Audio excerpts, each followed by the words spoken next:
Hello, it's April 2026, and I'm going to record this video for community information. And it is being recorded at a time that there is a fuel crisis in Ireland, North and South, as a result of the war in Iran. And what's happening now is that fuel costs are rising. There's real pressure on farmers, especially hauliers, anybody who needs fuel, and especially for rural communities where people are more reliant on their cars to meet basic needs, and there isn't the same public transport options. And those protests are being driven by cost of living and fuel taxes that the government are not being responsive enough to take down. And in the case of Northern Ireland, the government have been sitting on about 17 million to help people that they haven't distributed. And there is rising tension because people are obviously very struggling. And there are legitimate concerns about affordability and government policy at this time. However, when there is a crisis, whether it's housing or other things, and there are many different challenges, but when there is a crisis like this, there is a common thing that happens, and this is a narrative shift that comes along. And it's been going on for a very long time through history that there is a different angle that's taken by some people to try to exploit the situation. So, what we can see now happening north and south is that there is this new narrative coming out where the focus is moving away from fuel costs and government policy on that to migration, culture, people on benefits, and the message is including things about like strong versus weak, taking back control, culture, values, moral, national identity. All of these things are being put across as threats when the real issue is that there is a crisis as a result of the war. And ironically, the war that's happening is because Trump and Israel came together, but Trump is really using the power of the US state, and he got into power in the US from a very similar narrative that was put out in the US that people bought into. And when he got into power, which is again a very common thing for the far right to do, they actually end up taking a lot of public money and moving it from ordinary people like farmers and other people like that, people who like needed healthcare, needed support in different areas like that, and moving that up to the extreme wealthy. And that's a pattern of inequality that we see across the world, that money is moving to the what we call the 1%,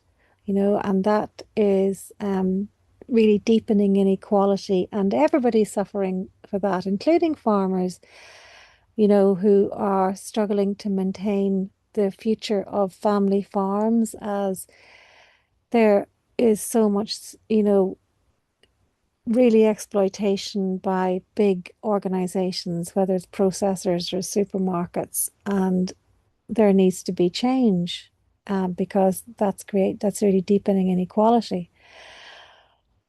But that's one of the ways that Trump has got into power, and that's one of the reasons why we have a fuel crisis. But now we're seeing the fuel crisis being really hijacked by the same narrative.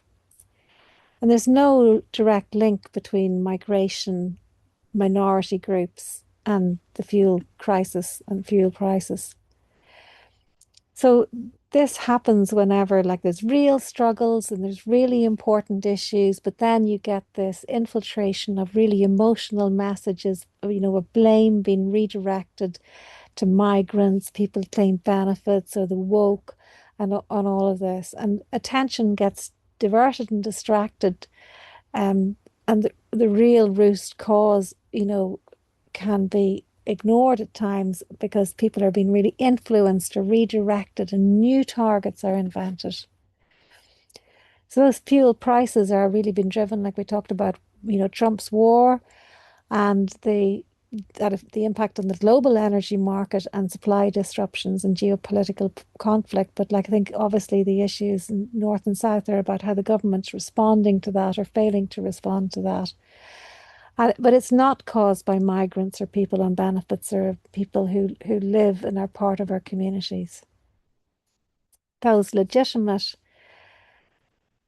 issues of fuel tax costs and pressures and government tax and deepening inequality are being distracted now with, culture wars, identity politics. And what that is doing is really directing, you know, frustration downwards towards vulnerable minorities instead of upwards towards those who are responsible. And why does this matter? It's because of what it does to communities. It creates hurt. It creates fear.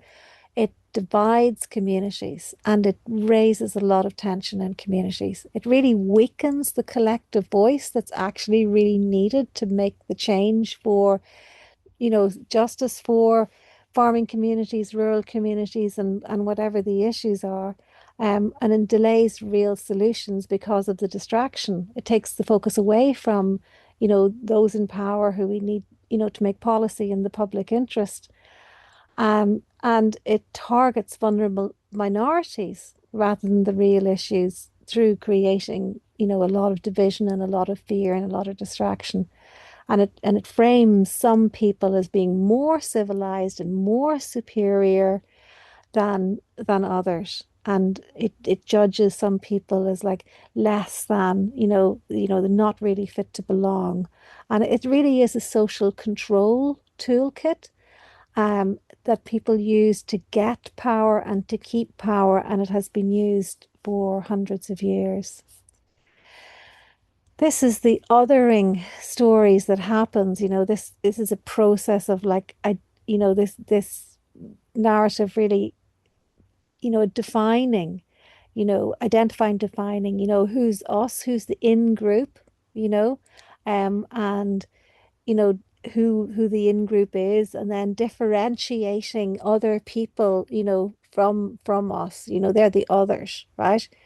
And it's really a perception that's grounded in that we, they're talking about, whoever they're talking about, as being more self-righteous, more moral, and more justified and good by virtue of their religion or history or identity or their national identity or some inherited right that's been made, and by their defining that, but the thing is that they create by doing that, then they're saying, well, we're the in group, so they're by definition they're creating an out group and saying that it was others, so, and it really is the last resort for self-esteem of the pure identity that are resisting the diverse reality of the world. That's the reality of a world that's full of many, many different and diverse people. So, and the other is deemed like dangerous or evil or threatening, in order to try to justify a return to tradition and an imagined fortress, to justify exclusion.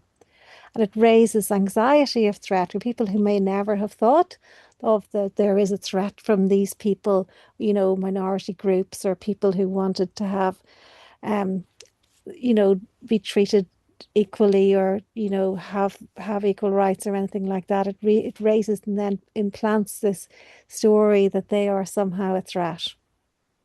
And there's a need to understand that these stories that frame perception, that they're spread on social media a lot, spread through algorithms. It's a very big plan that the far right have, because they often take a lot of money from billionaires and millionaires in tech, because when those people get into power, they don't want regulation or controls, and that's one of the major problem. But it's a story that's told as old as centuries. I mean, we can remember what happened in the world wars before, that we had, narratives of a higher race, this pure identity. And it's very, very dangerous. And it ended up obviously in disastrous deaths for millions in history. But it's creating a perception of injustice, fear, and tension.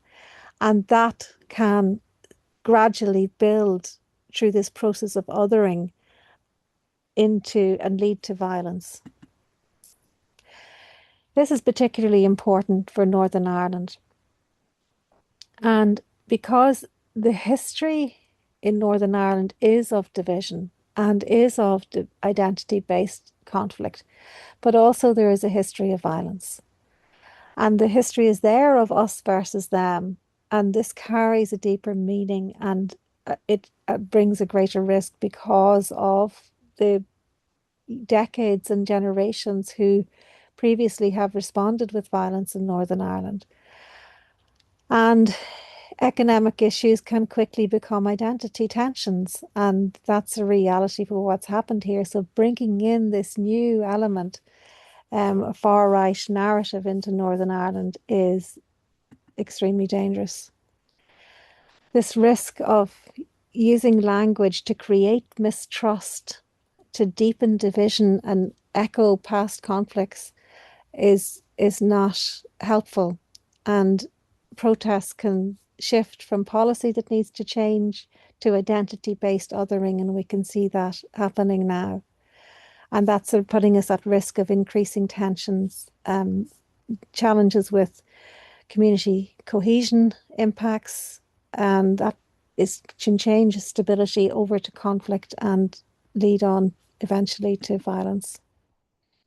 One of the things that they're saying is about woke, and this comes among some of the narrative, and it was originally meant to refer to people, who had an awareness of injustice, inequality, or discrimination, but now much more politicized and weaponized and used differently by people, and people have a lot of different varieties in the way that they use this, and but now it's really used to dismiss alternatives, suggesting something's false, but it's generally very offensive to people within that group. But it's a sort of form of othering and used to facilitate discrimination against others and control free speech, especially in the US, where they are deleting history. And so yeah, it's quite a dangerous thing to use, and because of the way that it can really discriminate against other people.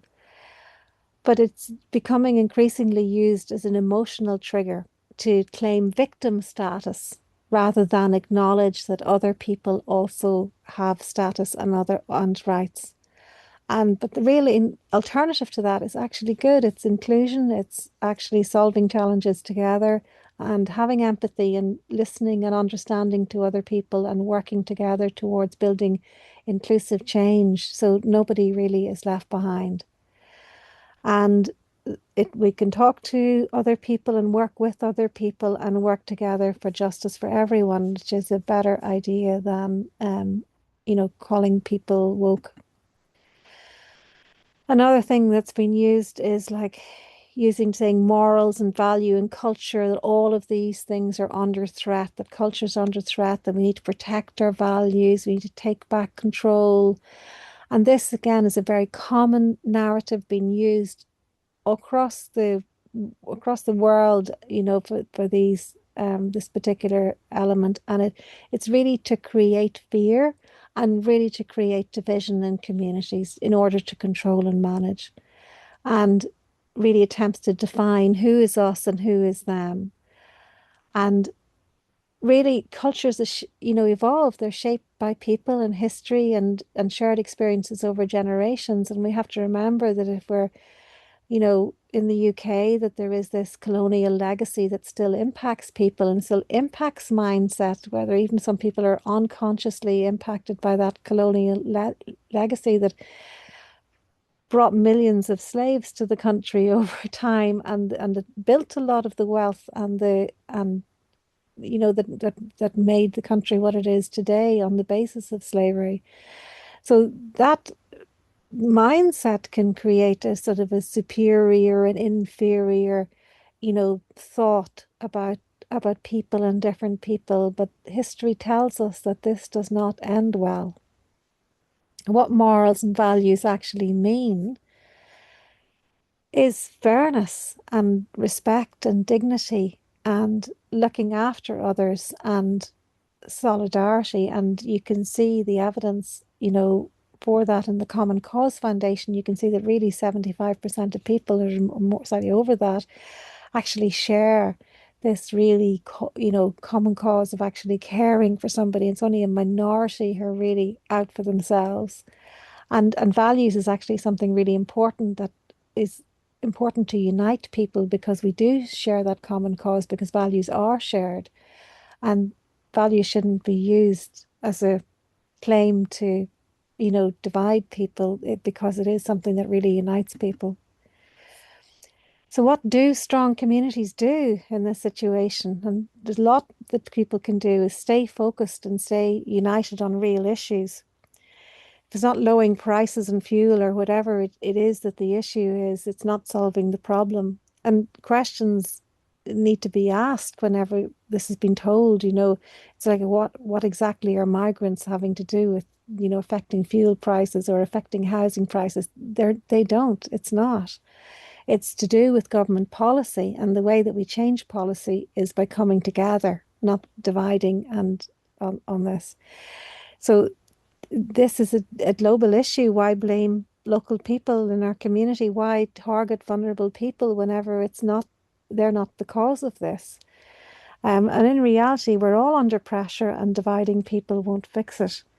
And then you have to start asking, who benefits when communities are turned against each other?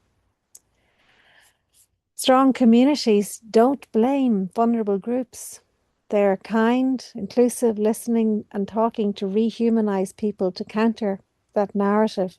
And they're keeping everybody safe and keeping everybody respected and supporting local people because people are all dealing with the same pressures. Farmers, working families, they're sticking together. And that is making people stronger. And strong communities don't turn on each other. They come together and focus on the real issues and support through them. And if we want change, we need to focus on solutions that are there and realize that there are alternative paths to justice that we can actually build together. There are solutions to this.